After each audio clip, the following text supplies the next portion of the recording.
آمين. وإذ قال موسى لفتاه لا أبرح حتى أبلغ مجمع البحرين أو أمضي حقبا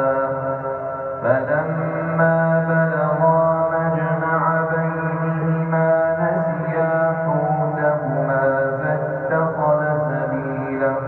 في البحر سربا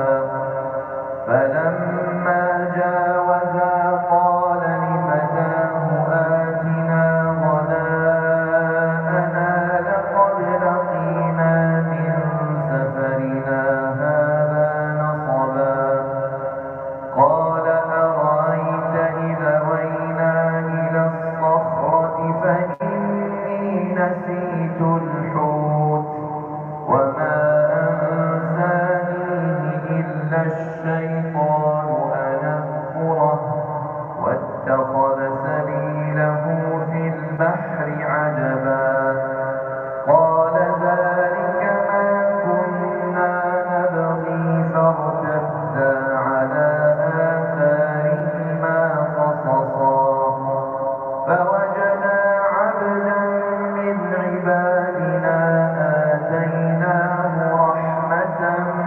من عندنا وعلمناه من لدنا علما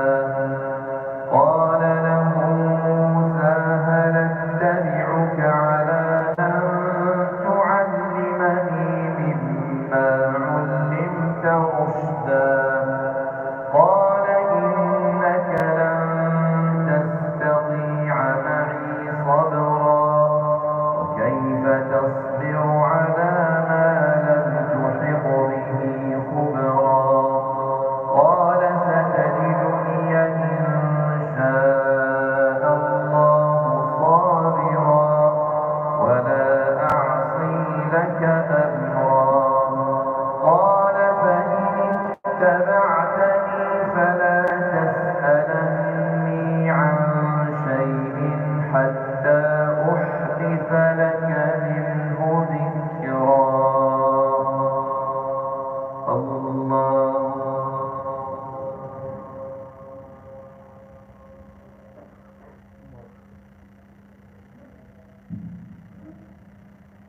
سمع الله لمن حمده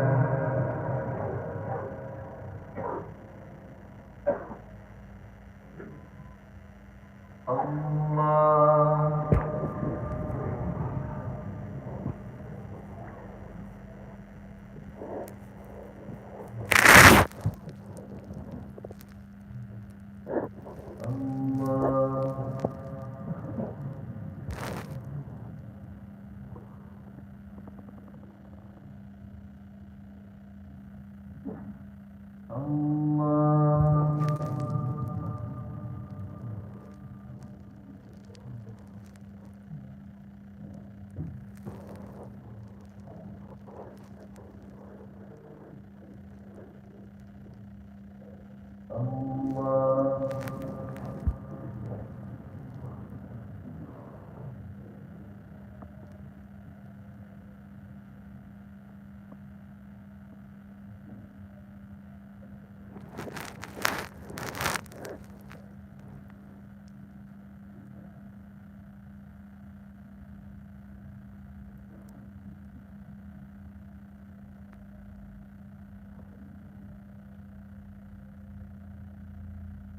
السلام